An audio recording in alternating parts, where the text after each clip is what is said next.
Well, on that note, then, I'll just officially, I guess, we'll regroup now and get started up again. Thanks so much for joining us in person or online for an introduction to accessing digital resources here at the Concordia Archives with our special guest today, digital archivist at Concordia University, John Richin. I will just say that John will be taking some questions at the very end. If you're joining us via Zoom, you're more than welcome to jump in with a raised hand and speak to John directly. Otherwise, use the chat, no problem. And if you're in the space, please raise a hand as well, and we'll get a microphone to you so that the folks on Zoom can hear you.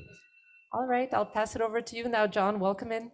Right, perfect. Thank you for the warm introduction. I would like to start by thanking the organizing committee for putting on this great event for another year. I've had the pleasure of attending sessions in the past from the previous iteration of the Concordia unconference, but this is actually going to be my first time presenting, so I'm really excited about that. I would also like to begin by acknowledging that Concordia University is located on unceded Indigenous lands. The Kanakahaga Nation is recognized as the custodians of the lands and waters on which we gather today. Jajogi, or Montreal, is historically known as a gathering place for many First Nations. Today it is home to a diverse population of Indigenous and other peoples. We respect and the continued connections with the past, present, and future in our ongoing relationships with Indigenous and other peoples within the Montreal community. So as was previously stated, my name is John Richin. I've been the digital archivist at the Concordia University Records Management and Archives Department since 2017. My primary area of expertise, I would say, is having to do more with digital preservation. But for the presentation today, I'm going to be putting on sort of more of an archival access hat. Again, I'm really excited to be here to present some of the really great projects we've been working on to provide access over the last couple of years. And I'm going to try and cover a lot of ground today, maybe too much ground. I'm not sure if I'm going to be able to get through everything, but I think I really wanted to try and show as much as possible some of the work and the work that we've been doing to make our archives accessible.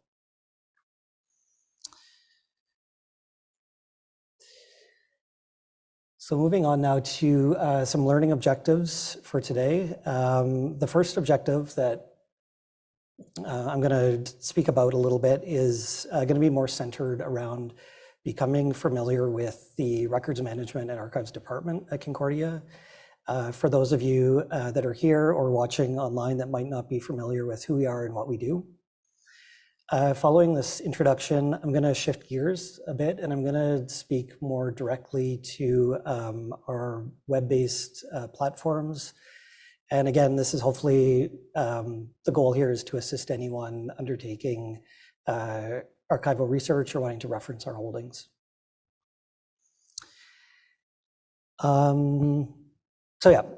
This push has really been within the last few years to put a lot more of our digitized holdings online, and it's been in response to a growing and continued shift from our researchers and our user base of archives that are really wanting to see more and more resources online.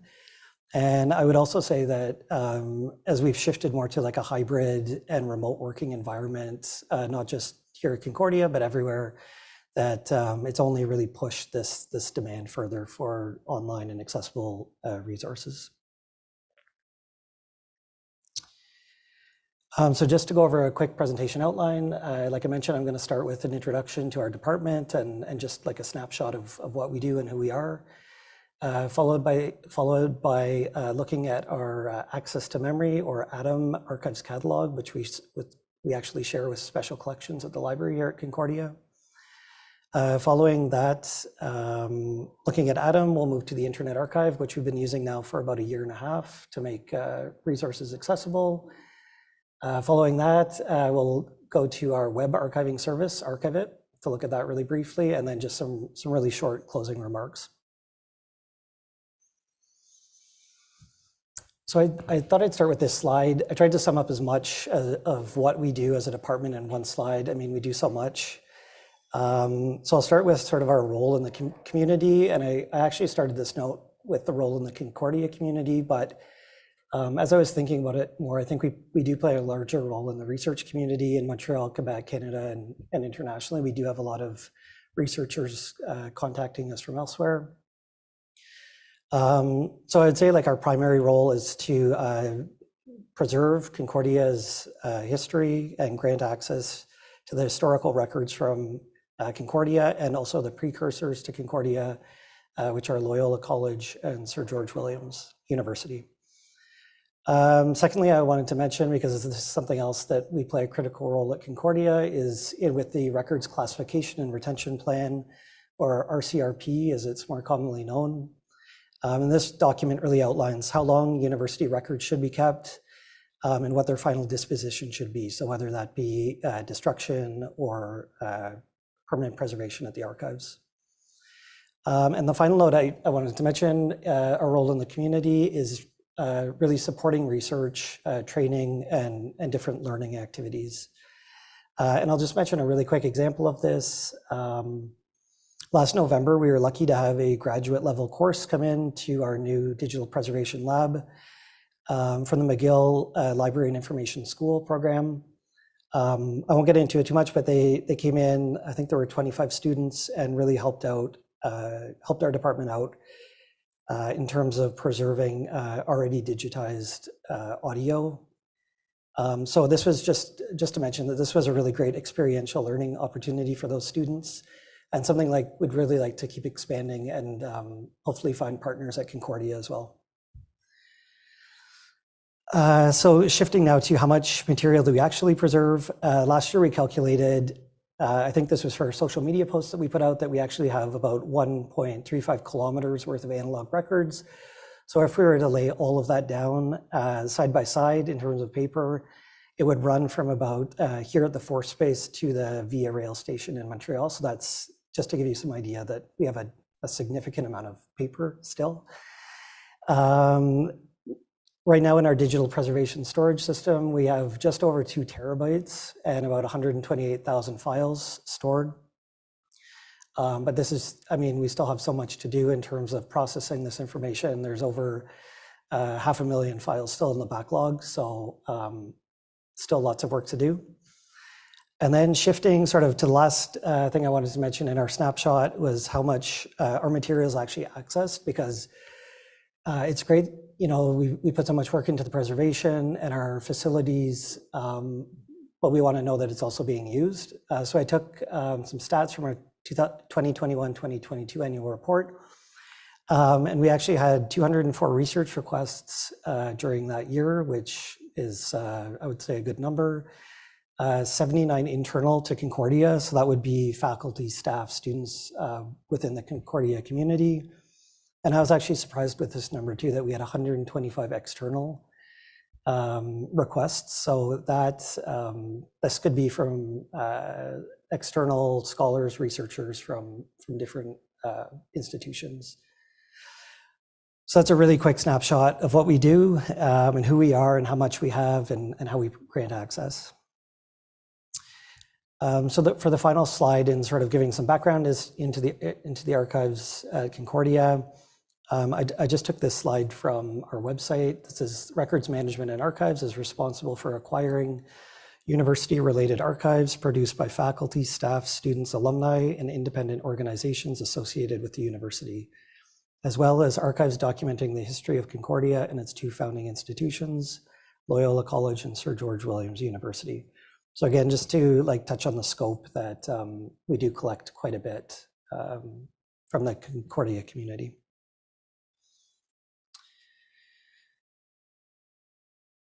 So I'm going to leave it at that for in terms of sort of a background to our department and who we are. I'm going to shift gears now to looking at some of these tools that we've been using the last few years to provide access to our digital archives.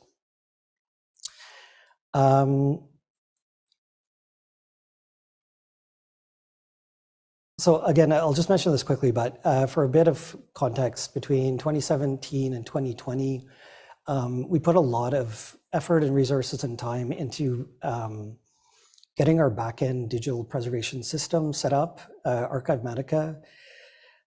So that system, the policies, procedures, all the documentation, the testing, so that took quite a bit of time to set up.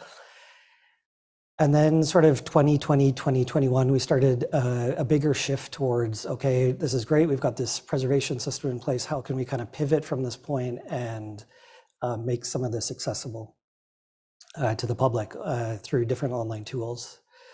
So just some more quick stats that I would say in the last couple of years, we've added roughly 10,000 digital objects to Atom, which I'll discuss in a moment. We just started using Internet Archive about a year and a half ago, and I think, if not, I believe we're at 7,000 objects, and if not, maybe we're like, yeah, okay, we're at 7,000 objects, I'm being told. And in the last year, we've also uploaded over 100 videos to our YouTube channel, and so these would have been videos that were previously digitized on from reel-to-reel tape or U-matic tape, or 8-inch video reel, all the different former formats, and we've uploaded those to YouTube. So yeah, again, the three tools I'll be looking at are Atom, Internet Archive, and Archiveit.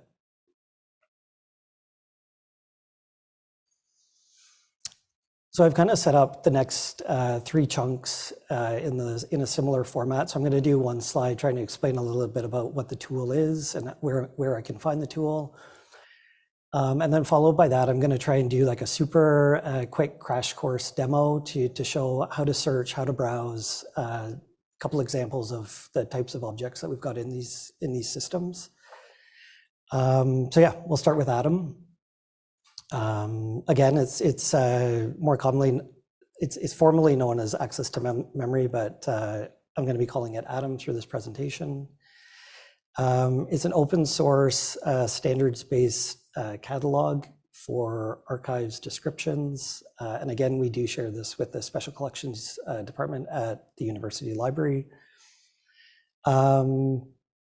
We each have a repository, and this is something that I really wanted to show in my demo in a second. It's that we've had some confusion in the past about who has which records, because it's not very maybe evident to people that are undertaking archival research for the first time. So I'm going to show that. And the last thing I'm going to say about Atom 2 before I get into the demo is that for people approaching the Concordia archives for the first time, that I would really recommend using Atom as a starting point. It's far from perfect, but I think that it's really kind of set up to be our hub. And it's from this hub that we kind of use Internet Archive as like a spoke off that hub to display digital objects. So I would just say that if you're kind of new to archives, new to doing research at the Concordia archives, that I would start with Atom and kind of branch off from there if you're looking for something more specific. So with that being said, I'm going to toggle over and do a quick run through demo.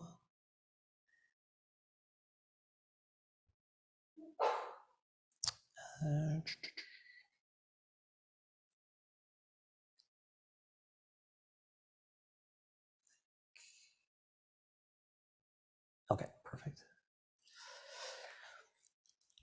So again, I really, part of the purpose and part of the reason I called this an introduction is I really just want to get people familiar with what the tools look like. I think, everyone's super familiar with using something like Google, but our tools are, slightly different.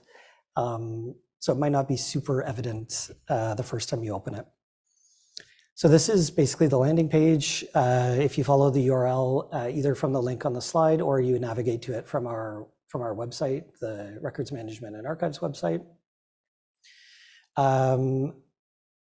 So up in the top left-hand corner here, it's sort of your traditional Google search box. You can search for keywords, terms, anything like that. So I'm going to show that in a second, but I just wanted to point that out first because I think that that's more a more natural way that people search for things these days, I guess I can say.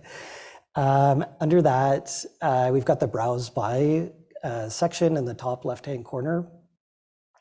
So we've got archival descriptions, which are where you're going to locate the archival collections that we have and special collections have. The persons or organizations, so if you want a little more history on the organizations, the groups, the individuals making the donations to either special collections or records management, then you'll find that information here. The repositories basically just breaks out special collections and records management and archives. After that, you've got subjects and places, and this is more if you want to browse by keywords or subjects, as it says. And then digital objects, and that's another one I'm going to be showing in a second. But right away, I want to navigate into the archival descriptions, which is in the top left-hand corner under the browse category. And so what comes up here is it's just a pure list of all the collections in the archival file that both we have and special collections has.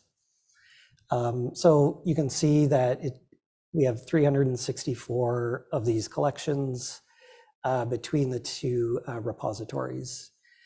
So this is what I really wanted to show is that under the archival institutions header here that you can navigate to the Concordia University Records Management and Archives repository or the Special Collections repository.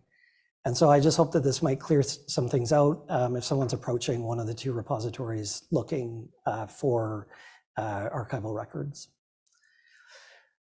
So I just clicked on our Records Management and Archives header, and it's just, so now we're just really looking at the collections and the archival file that fall under our repository at the archives. And I'm just going to click on one really quickly, just to give you a snapshot of what it looks like. In this case, it's the Canadian Society for Civil Engineering, Concordia Student Chapter file. This one it's very small. You can see there's only 2 centimeters of textual records, so that's a very, very small amount, and 3 objects. And it'll tell you a little bit of information about what might be in this collection, and a little bit of history on the student chapter itself. So I'm going to back out of that there. And next, I really wanted to show the digital objects. So this is really, I believe in 99.9% of the cases here, it's going to be photos that we have in our repository. So it's just, I'm not going to get into this one too much. It's just another way to browse for things on the Atom site. One specific example I did want to show and how it connects with the Internet Archive is a archival file we received last year from the late Tom Gibson, who was an instructor at Concordia in the Studio Arts department. And so you can see the page looks similar again. In this case, 4,000 black and white photos came with the collection. But what I really wanted to point out here was that in the associated materials field, that we've digitized and we've made accessible on Internet Archive a selection of some of these photos that came as part of his file. So I'll click this, and you can see now that, so we can really see this is an example of Atom and Internet Archive working together. So Atom has sort of the high level description of what generally is there. And then if we want to see more, in this case, they're photos, but in other cases, there might be more text-based things or documents, reports, that type of thing. And the last example I wanted to show in Atom, in a sort of similar vein to how we're using Internet Archive, is with one of our videos that we've linked from YouTube. So last fall, we worked really closely with alumni for a Loyola football homecoming event, and we digitized all of our Loyola college football games. So again, I'm just going to show an example. So this is an example where I'm using the keyword search at the top. So I just typed in Loyola football, and I'm going to scroll down to Loyola University of Montreal. So here's some information again, just to get you familiar with what these sort of descriptions look like on Atom. That this video was originally on a 16mm film, and we had it digitized for this project last year.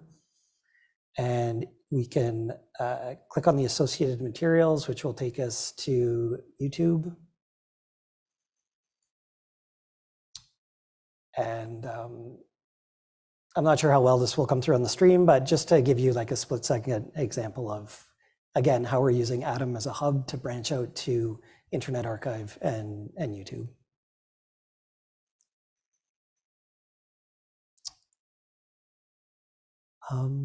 So I think that's all I had to say with Atom. I know it's a super quick run through, but I wanted to show other things. So I'm gonna flip to talking about Internet Archive now.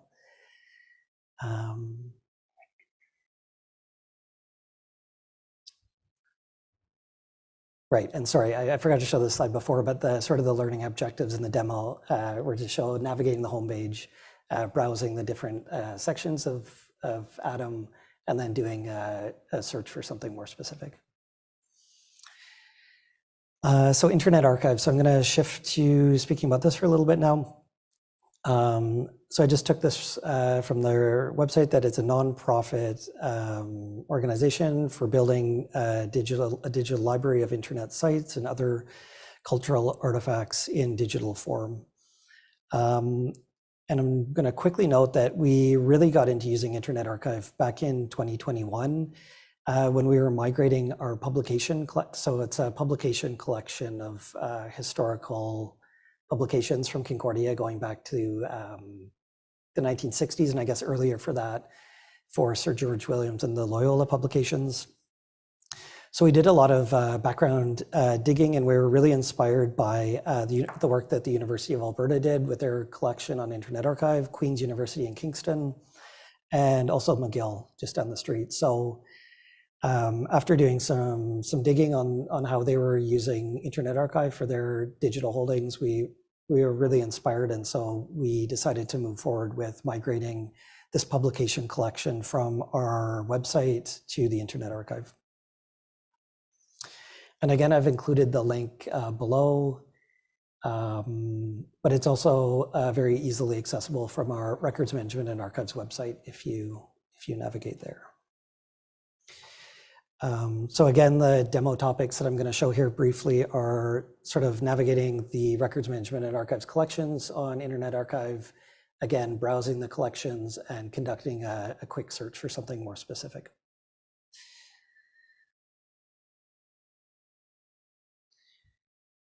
All right. So here is what sort of the landing page for our Records Management and Archives Internet Archive collection looks like. So basically the way it's structured is there's one overarching collection, which is Concordia University Records Management and Archives. And then underneath that, we've broken them out into private fonds. So some of those private acquisitions we've made from, it could be donors or other people with close connections to Concordia. We decided to break out a collection for the YMCA of Montreal Fund because it's one of our most referenced collections and one of our oldest collections. And then when we did the publication collection back in 2021, we created a specific collection for Sir George Williams material and one for Loyola College material. So I'll quickly navigate into the YMCA one. We actually just finished digitizing all the annual reports. So I'll just explain what I'm going to do here as I'm doing it. But I'm going to filter the publication dates by the creation date. And so I think as an archivist that I just naturally see things chronologically, so I have to do this. This is the first thing I always do. But you can see that they go all the way back to 1856 in this case. So if I click on one example, we can kind of navigate through the pages just by clicking. We can kind of reorient the view here, so we can just have a single page look. So yeah, just kind of demonstrate that fact that just to show what this looks like. And one thing I am not going to click on because I'm not sure how it's going to translate over the virtual session of this, but there is actually an option down here. I'm hovering over it right now, which allows us to read the book aloud. So this is a really nice accessibility option, and it will just go through and read the text of the document. So yeah, that was something else I really quickly wanted to mention. So what else can I show? If I go back to our larger collection, we can browse by, sorry, I'm just gonna go back one more. And again. So the different media types. So the collections are obviously our collections, which I mentioned before. Text. So if you want to browse by just the text and not the images, that's one way to do it. If you want to search for images and not text, that's another way. And like our push to put video on YouTube, we've actually placed 85 audio recordings on Internet Archive. So I'll just quickly show that. So these might be lectures from Loyola, Sir George, or Concordia. We have a lot of poetry. There's some great poetry readings in here as well. Interview with sort of historically significant individuals related to Concordia. So again, I just wanted to quickly show that it's another kind of chunk of material that we've got in Internet Archive. If you search topics and subjects, I just wanted to show that quickly as well. We've broken it out sort of as subjects, but also in some cases, things that are more specific. So I'll show the example of the Concordia magazine.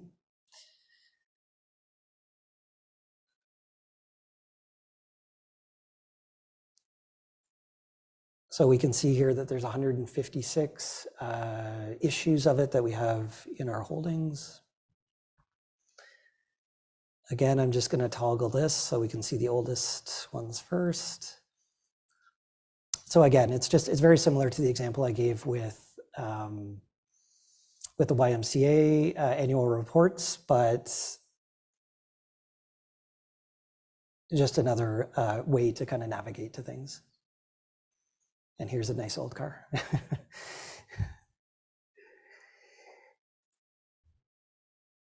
So the last thing I wanted to show in Internet Archive, and this is, I think, especially from our perspective, it's helped a huge amount, is the ability to do keyword search, because as we're moving all this text-based material into Internet Archive, it's being OCR'd by Internet Archive. I can't guarantee that it's 100%, but it is like quite good, and it's really helped us kind of either assist researchers or help us in our own sort of day-to-day work when we're looking for things in the archives. So again, not exactly like Google in the fact that it's a huge search bar in the middle, but there is the search field here. So you can either search by metadata. So if you're looking for like the title of a document, this is the way to do it. If you want to search for in-text, something in text, then you have to select the text contents box. And for this example, I'm going to search for Atwood. Margaret Atwood was a writer in residence at Sir George Williams, and also an instructor in the late 60s at Sir George Williams. So yeah, we can see right away that there's 224 results with Atwood. There may be other Atwoods. It's not exclusively Margaret Atwood. But I just wanted to show that this is another sort of, we have the browsing approach and we also have the searching approach for more specific things. So if I click on this edition of the Thursday report, we'll see that her name appears on a number of occasions. We can scroll down here, and it's actually highlighted outward in the document, so you can go specifically to that search term.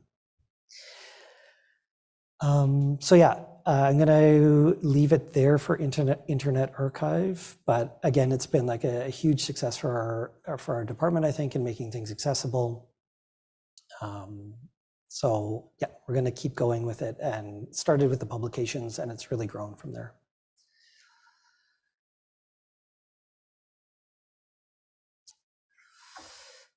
All right, and so lastly, I'm going to speak a little bit about Archive It, which is the tool that we're using to capture and archive websites with a direct Concordia connection.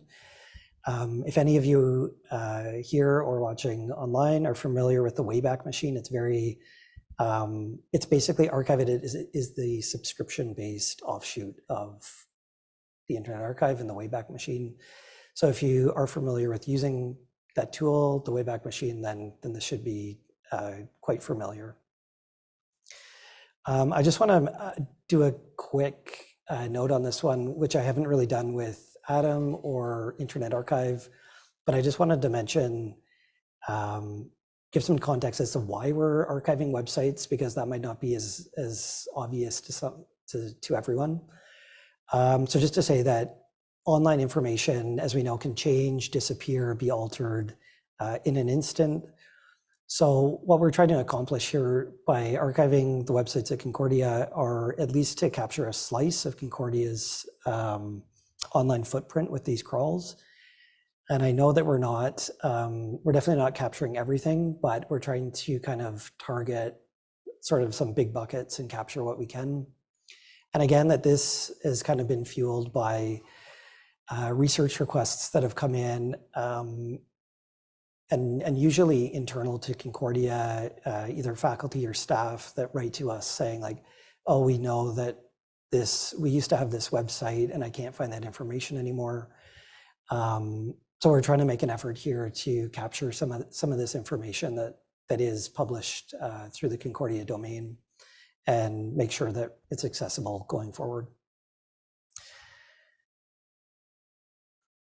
And again, I've included the link there. And again, if you can also navigate to it from our website.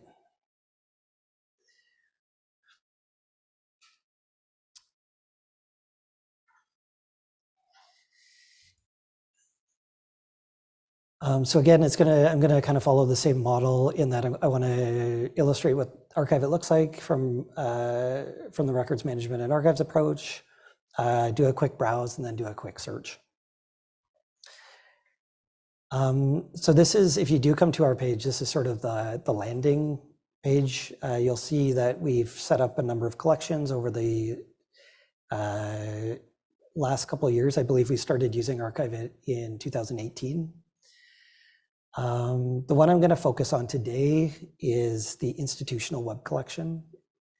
So this is when I mentioned we're trying to kind of scoop up or scope in big chunks of the Concordia website. This is where a lot of these are going to live.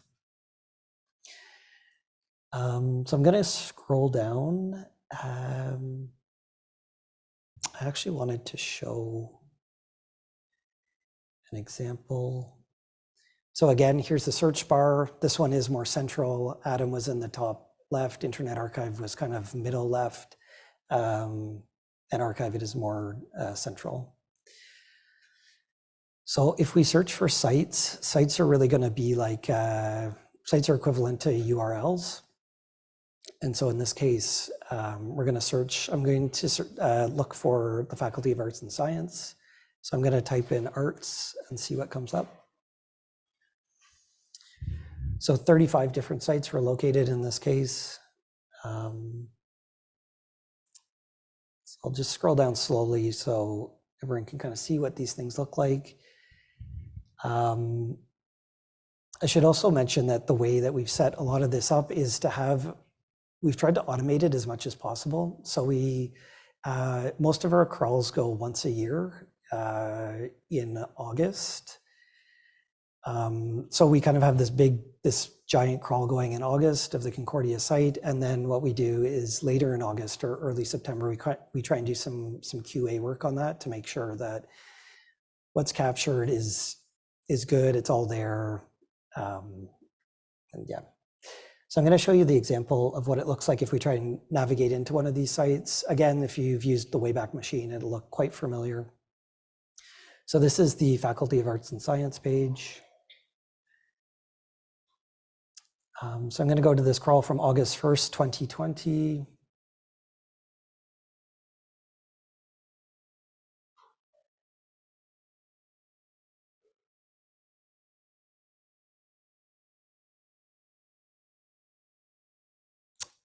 If you have used the Wayback Machine before, you do know it's a bit slower than the live web, so just sometimes you need to be a bit patient. And so I just wanted to bring everyone's attention to the fact that up here at the top, the bar, we see that we are viewing an archived web page at the request of Concordia University. So I think that this is, it's a detail, but it's an important detail because how the rest of the Wayback Machine usually operates is bots crawling. And so just having that sentence up there shows that we're kind of taking the decision, taking the authority that yes, it is Concordia that is crawling this, and it's not just some random bot out there. We have some information at the top about the date and the time that this page was captured, and that it is part of that institutional web collection that I was talking about. And also something important to note that this information on this web page may be out of date. So I think that that's something important because people may navigate here and think that this is current information, but we don't want to cause any confusion on that front either. And then just as sort of another button that we can navigate back to, all the versions. And so in that version, we saw that there was a black bar at the top with a link to COVID-19 information back in 2020. But if we skip ahead to last August and look at a crawl,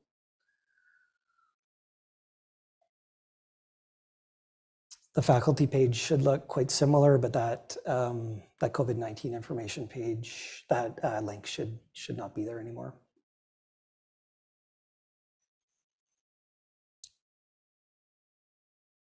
When it arrives. Here we go.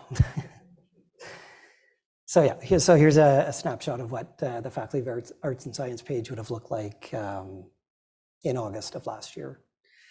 So again, most of our crawls, we do have a few exceptions that we have automated them to crawl at a slightly higher frequency. And one example of that is the Concordia Stingers page, because a lot is going on with all the sports teams at Concordia. So we wanted to really make sure we have a good record of that. But yeah, the rest of the sites are usually crawled once a year. So I'm going to leave it at that for Archive It as well. Again, I forgot to bring this up, but following the same model. And just in some closing remarks here for the last few minutes, I've showed a lot of things today, and we've done a ton of work in the last couple of years, I would say, to make this stuff accessible on all these different platforms. But we still know that there's still a lot of work to do. The rate at which acquisitions are coming in has been really strong, I would say, in the last year. So being able to, first of all, do that description at the high level in Atom, and then undertake that process of digitization and making the stuff accessible is a lot of work. So it is very much a work in progress, but we are making strides. The other thing I wanted to mention, that although a lot of these resources are kind of help yourself, we are there, and we really do want people to reach out if they are undertaking research. We are there to help. We do the searching might not always be as obvious as the nice examples that I kind of picked out for the presentation today. So yeah, please reach out if you're undertaking archival research with us. And then the last thing I would mention is that our department like would really appreciate any feedback that you have. All of this, like this sort of digital transformation in archives is really a new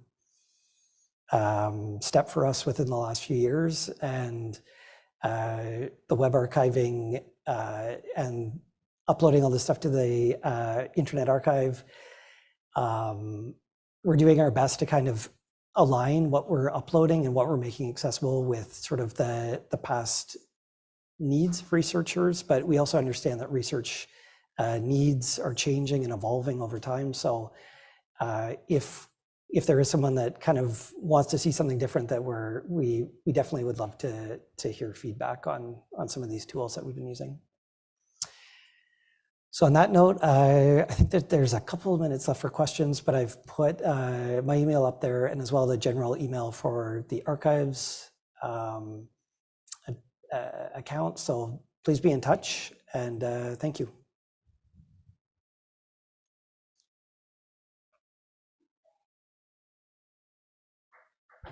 Okay.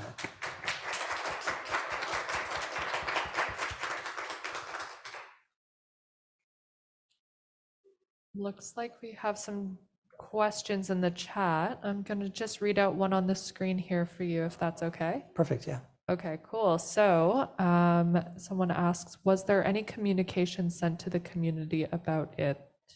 So that was roughly your last point, I do believe. Perfect. Yeah, I think it does tie nicely into the last point. I would say we have put out a couple publications in the Concordia now over the last few years. We've been with our, I can think of one specific example with our COVID-19 web collection. We tried to make that a real community effort. It wasn't necessarily the easiest thing, but we tried to reach out to different people and departments through social media. And we were really with that collection through the COVID-19 collection. We were trying to build that into more of a community project in terms of having, the people from the Concordia community write to us, and we, in 2 or 3 cases, we did have people write to us, and we did go out and we did crawl those collections, so they do live in that collection now. But yeah, I guess that's one thing with archives. It's not always easy to get the word out because, yeah, but that's a really good point. I kind of have a question just in terms of, I mean, I see in terms of repositories for the actual objects or the assets, you're using the Internet Archives, and some stuff's going on YouTube for live stream. What's guiding your decision making in terms of where you put what in terms of accessibility and so on? That's a good question. So I'd say sort of, I spoke a lot today about Atom as kind of being our hub, but I would also add that sort of the hub behind that is our digital preservation system, Archivematica, which we've been using since 2017 or 2018. So that for us is really where we keep the digital objects. And so in that sense, I think it gives us a bit more flexibility in terms of putting these access copy, we're kind of referring to them as access copies, and we do put them in these other platforms. And when we do make the decision to pick a platform, we're really aware that this might not be the best example, but YouTube could not be with us next year. And so we've kind of built the whole structure on the back end to be able to redeploy from our preservation system into another access system in the future if need be. But in terms of choosing the specific examples, I think a big consideration was where we would kind of get the most visibility. And so with YouTube, for example, we did look at Vimeo and a few other options, but we thought YouTube would give us the most visibility. We did see that the University of Toronto and a few other university archives were on YouTube. So we tried to do our homework with each of these platforms to make sure that different archives in Canada, North America, internationally, were using these platforms before we kind of jumped fully in. But yeah, I would kind of, it's kind of a long-winded answer, but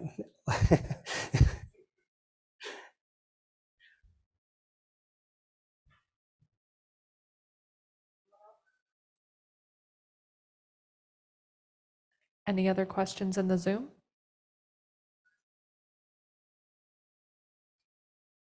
Okay, well, in that case, thank you so much for your presentation. We are going to go ahead and take a short break. We will be back at 3 o'clock for the next presentation, I believe, with Vanessa and Yamna. So thank you so much.